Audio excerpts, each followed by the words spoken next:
What if Palpatine's lightsaber did not turn on when Mace Windu came to arrest him? What would happen then? We pick up with Mace and the other masters walking into Palpatine's office. Let's begin. 4 robed figures swept through the Chancellor's reception area. Mace Windu led the procession. Behind him, Kit Fisto, Ajan Kolar, and Saesee Tiin spread out like starfighters, assuming attack position. The doors to Palpatine's office hissed open. Inside, Palpatine spun his chair to face them. Master Windu, I take it General Grievous has been destroyed then. I must say you're here sooner than expected. In the name of the Galactic Senate of the Republic, you are under arrest, Chancellor. Windu's voice carried the authority of 25,000 years of Jedi tradition. 4 lightsabers ignited in unison, their combined hum filling the chamber. Palpatine's lips curved. The Force trembled with anticipation. Are you threatening me, Master Jedi? The Senate will decide your fate. I am the Senate. Not yet. Palpatine rose from his chair with deliberate grace. From beneath his sleeve emerged the ornate cylinder.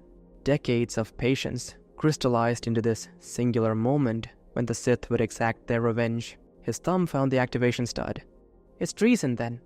The lightsaber emitted a sound like a wounded krayt dragon. Crimson plasma erupted from the emitter for half a heartbeat before collapsing into nothing. Palpatine clicked again. The weapon remained inert. The air was dead, choked with a silence that pressed in from all sides. Palpatine pressed the activation stud repeatedly, each attempt producing nothing but mechanical clicks. The Jedi exchanged glances. Kit Fisto's Nautilian features rippled with suppressed laughter. Pretty standard at your age, Chancellor. Palpatine hurled the useless weapon aside. The Force coiled within him like a compressed spring. Ajan Kolar struck first. From the surrounding main floor, the Zabrak let out a battle cry that could curdle calf. Blue blade held high, he launched himself in a majestic dive into the slightly lowered central section where the Chancellor stood. Master Yoda himself had told Kolar he was best suited to confront a Sith Lord, a statement that would soon be up for vigorous debate. Palpatine's heel intercepted him mid-leap. The kick connected with the Zabrak's jaw, transforming his war cry into something resembling a kicked Nexus yelp. Kolar's entire body spun through the air like a thrown hydrospanner, his lightsaber flying from nerveless fingers, the blue blade winking out as it clattered across the floor. The back of his head struck the wall with a dull thud before he slid down to the carpet. One leg folded beneath him, the other stretched out at an unfortunate angle, unconscious.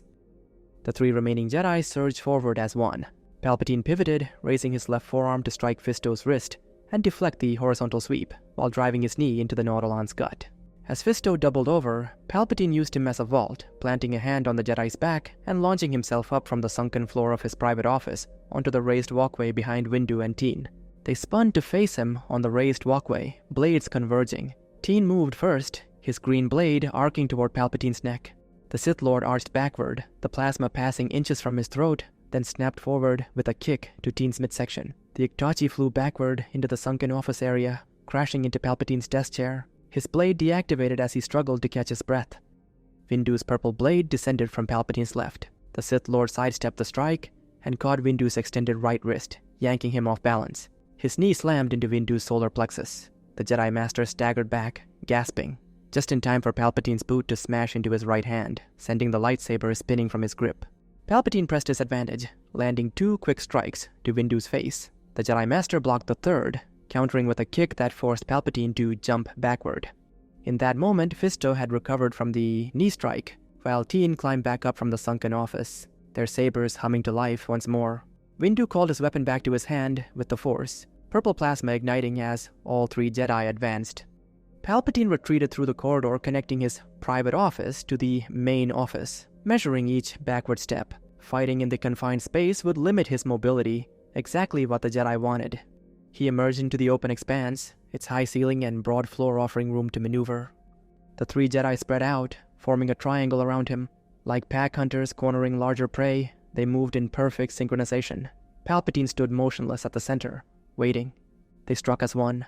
Palpatine launched himself backward in a soaring leap, landing gracefully on his desk. Using the Force, he pulled a heavy visitor's chair from in front of the desk into his hands and hurled it at Windu in one fluid motion. The Jedi Master's purple blade bisected the projectile, wooden fragments scattering as he pushed through the debris. As Windu was distracted, Palpatine vaulted from the desk and rushed toward Teen. The Jedi Master's green blade arced toward him in desperation, but Palpatine swayed aside effortlessly and drove his fist hard into Teen's windpipe. The Iktachi gasped, staggering backward with hands clutching his throat. Fisto pressed his attack from the left, green blade carving a deadly crescent through the air. Palpatine dropped beneath the strike, his hands clamping around the Nautilan's ankle. With a grunt of effort, he spun and released, sending Fisto crashing into the transparent steel viewport. He hit hard and slid down, his lightsaber clattering across the floor. Windu's blade descended in a vertical slash. Palpatine threw himself sideways, the purple plasma missing by millimeters as he rolled toward the entrance of the passage he'd emerged from moments earlier. He came up in a crouch near the threshold, rising to his feet with his back to the corridor. Behind him, an animalistic roar echoed. Palpatine turned to see Kolar charging from the private office end of the corridor like a rabid Nexu, blood still streaking his face from where he'd been knocked unconscious earlier. The Zabrak launched himself in a dropkick. Palpatine didn't even turn. He simply dropped to one knee. Kolar sailed overhead, realized his tactical error mid-flight, and crashed onto the red carpeting with a heavy smack. He rolled over and pushed himself up on shaking arms, spitting blood, just as Palpatine's boot connected with his head. The impact launched the Zabrak backward through the air in a spinning cartwheel, arms and legs flailing like a broken marionette before he crashed into the Chancellor's chair, where he slumped unconscious. One arm draped over the armrest, like a patron who'd had too much Corellian brandy. Windu shook his head in disbelief at the spectacle, then refocused on the threat before them. Dean had recovered his breath, Fisto had retrieved his weapon, and together with Windu, they closed in on Palpatine. 3 against 1, reformed and ready. Their blades wove an ever-tightening net as they advanced. He could no longer outpace blades with fists, Palpatine realized. He raised his hands, fingers splayed, and lightning erupted from his fingertips, flooding the office with azure-white fury. The Jedi brought their blades up in desperate defense, plasma meeting force energy in a cascade of conflicting physics. The lightning ricocheted off their interlocked sabers, tendrils of electricity arcing back toward Palpatine. He snarled as the reflected energy lashed across his features, flesh beginning to warp and bubble where the dark side turned against its wielder. Meanwhile, Anakin Skywalker's starfighter touched down in the Chancellor's private hangar. He killed the engines and vaulted from the cockpit, his heart thundering as he sprinted through the connecting corridor. Security droids swiveled to track his passage but didn't intervene. The hero of the Republic had clearance everywhere. Anakin burst into the main reception area of the Chancellor's office suite, his gaze sweeping desperately across the space. There, on one of the guest seats where he'd left it, his datapad. He snatched up the device, checking the screen. Still functional, holonet connection intact. The evening's events replayed in his mind as he scrolled to the pod racing channels. Palpatine's rambling monologue about being a Sith Lord, cackling about the dark side like some conspiracy theorist. Then came that bizarre moment when the Chancellor had leaned forward with theatrical intensity, claiming only he possessed the power to save Anakin's wife from certain death. He delivered this revelation as though it should shatter worlds. Instead, it had convinced Anakin that stress had finally broken the old politician's mind. Anakin had nodded with practiced diplomatic courtesy, eased toward the exit, and escaped before whatever mental episode was unfolding could drag him deeper into its orbit. He'd run into Windu in the temple hangar, just as the Masters were preparing to confront the Chancellor and demand he relinquish his emergency powers. Apparently, Obi-Wan had torn Grievous open and set him on fire, ending the war. When Anakin described Palpatine's mental breakdown, expecting Windu to suggest involving a mind healer or raise the issue with the Senate, the Master had gone rigid. He is a Sith Lord, he'd said, as if acute stress-induced paranoid psychosis with comorbid grandiose delusions, possible temporal lobe epilepsy manifesting as religious ideation, early onset dementia with Lewy bodies, or perhaps a rare case of neurosyphilis affecting the frontal cortex wasn't the obvious diagnosis. At least those were the conditions he'd heard thrown around on the medical holocasts he'd developed a habit of listening to. Windu had asked Anakin to join the confrontation, but he'd declined. The council chambers had comfortable seating and a stunning view, far preferable to whatever dramatic intervention the Masters were orchestrating. He'd been enjoying the panoramic view of Coruscant's late evening skyline when his hand had dropped to his belt out of habit. His datapad wasn't there, the pure crystalline horror that followed. Realizing he must have left it in Palpatine's reception area during his hasty retreat from the Chancellor's breakdown, had propelled him from the chamber at a dead sprint, through the temple to his starfighter, and now here. Anakin clipped the datapad securely to his belt, triple-checking the magnetic lock. Crisis averted. His shoulders dropped as tension drained away, his mind finally at peace. In that newfound calm, his senses expanded. The force rippled with violence from deeper in the office suite, dark energy clashing against light in waves that made his teeth ache. Then came the physical sounds. Electricity crackling, the hum of lightsabers, something between a growl and a death rattle. Anakin stepped through the doorway into the inner office. Asian Kolar slumped in the Chancellor's chair like an overworked single father of 6 who'd just collapsed after a 14-hour shift at the droid factory. To the side, Masters Windu, Fisto, and Teen stood with sabers raised, deflecting streams of force lightning back toward their source. The blue-white energy played across Palpatine's features, transforming flesh into something that belonged on a Mos Eisley Cantina's lunch special. Not crazy after all. He really was a Sith Lord, Anakin thought. Palpatine's wild gaze found him through the electrical storm. Anakin, I told you it would come to this. The Jedi are taking over. When did he say that? Anakin wondered. Palpatine had a habit of droning on about political minutiae, trade regulations, taxation disputes, committee formations. Anakin always nodded respectfully but rarely absorbed the details. Still, if the Jedi were taking over, that meant less deliberation, more action. Padme herself had told him democracy was a failed system, the tyranny of the ignorant masses dictating policy through sheer numbers. Most of the galaxy couldn't think past their next meal, and a mob of idiots was more dangerous than any separatist army, a weapon for the cunning to manipulate. Only I can save her from death, Anakin. Palpatine's desperate cry shattered his political musings. Don't listen to him, Anakin. He is a filthy Sith, Mace Windu warned. Wait, what death? Anakin asked sharply. Palpatine's earlier rambling had sounded like madness, but now that he was undeniably a Sith Lord, Anakin was genuinely curious. Palpatine, sensing an opening, let the force lightning die, collapsing to the floor in a calculated display of weakness. He hoped to manipulate Anakin into siding with him, and to turn him against the Jedi using the promise of saving Padme. From the death you foresaw, Palpatine rasped from the floor, her death in childbirth. Anakin's brow furrowed. He'd dreamed of Padme in labor, obviously painful, but hardly fatal. Liar! Anakin's voice rang sharply through the office. The maternal mortality rate for upper-level Coruscant is 0.003%. I checked. His lightsaber blazed to life. How do you know about my dreams? The pieces clicked into place. Earlier, when Palpatine had claimed to be a Sith Lord, he'd babbled about saving Padme from death. No specifics, just vague promises that sounded like the ramblings of a stressed old man. But childbirth? Anakin had never mentioned childbirth. Never told anyone about those particular dreams. This creep's been reading your mind, Fisto supplied. Mind invasion, the ultimate violation of privacy. He was too creepy to be left alive. Anakin's grip tightened on his lightsaber. Let's kill him, Masters, he said, raising his saber in a menacing pose. The Jedi exchanged glances. 4 blades now pointed at the fallen Chancellor. They closed in as one, sabers raised to strike. Palpatine's snarl could have frozen dewback blood. The Force exploded outward from his core, raw power channeled through decades of hatred. Anakin, Windu, Teen, and Fisto barely had time to register the attack before the invisible wave struck them like a turbolaser blast. The transparent steel viewport shattered into 1,000 glittering shards as their bodies hurtled through it into Coruscant's vertical maze. Palpatine roared after them, his voice carrying across the night wind. Below, the 4 Jedi tumbled through open air, robes whipping as they called upon the Force to slow their descent. They struck platforms and walkways hundreds of meters down, alive but momentarily stunned. Palpatine stood, catching his breath, the exertion having cost him. Behind his grand desk, Kolar remained splayed across the Chancellor's chair like a discarded puppet. He turned from the shattered window and rushed through the corridor to his private office. In his private office, the secure communications array rose from the floor. That pedestal-mounted transmitter, with its official Chancellor frequencies capable of reaching every clone commander from Kashyyyk to Felucia. A single live transmission to the entire Grand Army. Decades of planning distilled into one command. His foot struck something metallic near the base of the transmitter.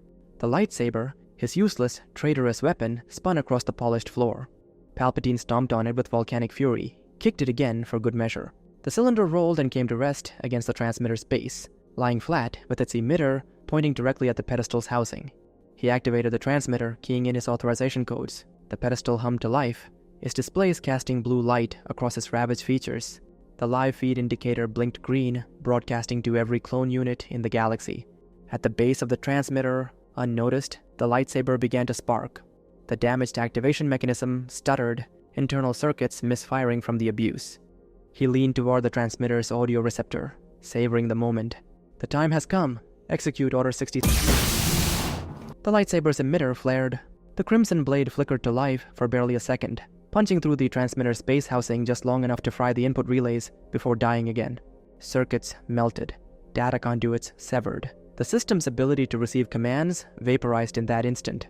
On Palpatine's display, input indicators flashed red, but the transmission feed blazed on, unstoppable. His incomplete command propagated through hyperspace relays, the damaged system unable to receive new input, but perfectly capable of broadcasting what it had already captured. He hammered controls that no longer responded. The screens flickered wildly as more systems died, exposed power conduits arcing electricity through the transmitter's guts.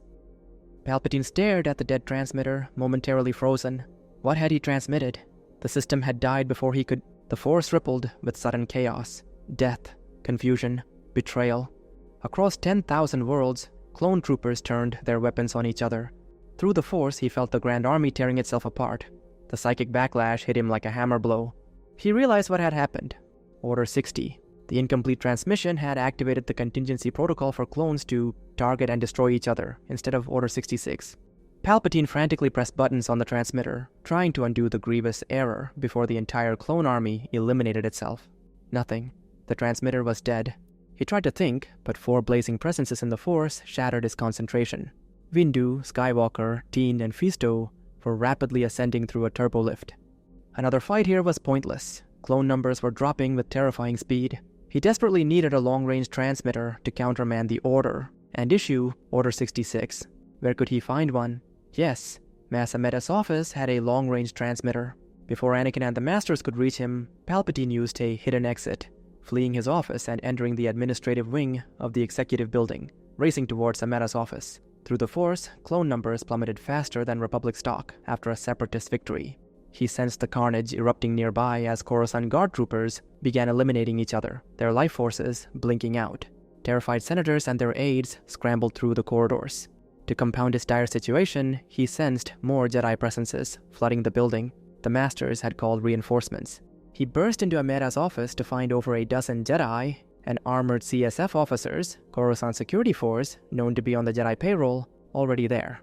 The vice chair writhed on the floor, one hand severed at the wrist, babbling about Palpatine's whereabouts under aggressive interrogation.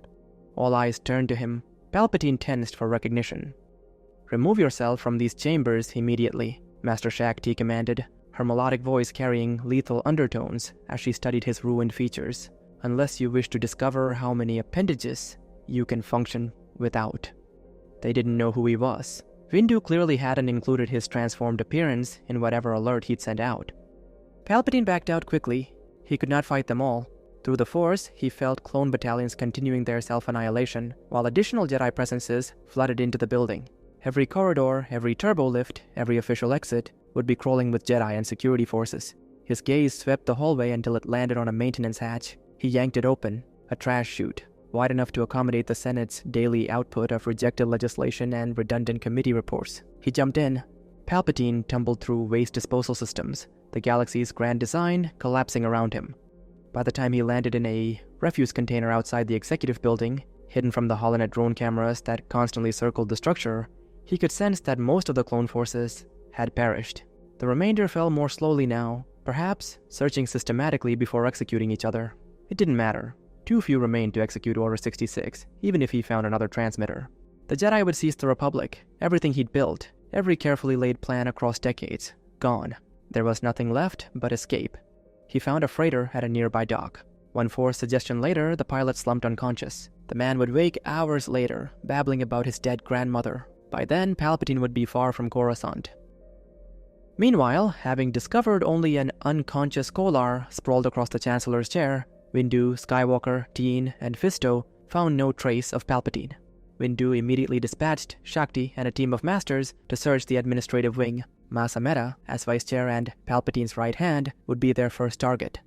With the hunt underway, the 4 Jedi turned their fury towards the Republic Security Council. While the Senate could technically invoke Order 65 to remove a Chancellor, convincing thousands of senators would take time. The Security Council, just a handful of officials, was far more efficient. They didn't use the Force on them, merely force. The Security Council capitulated within minutes. Bruised and trembling, they transmitted Order 65, removing Palpatine as Chancellor, and ratified the Jedi proposal to install Padme Amidala as interim Chancellor.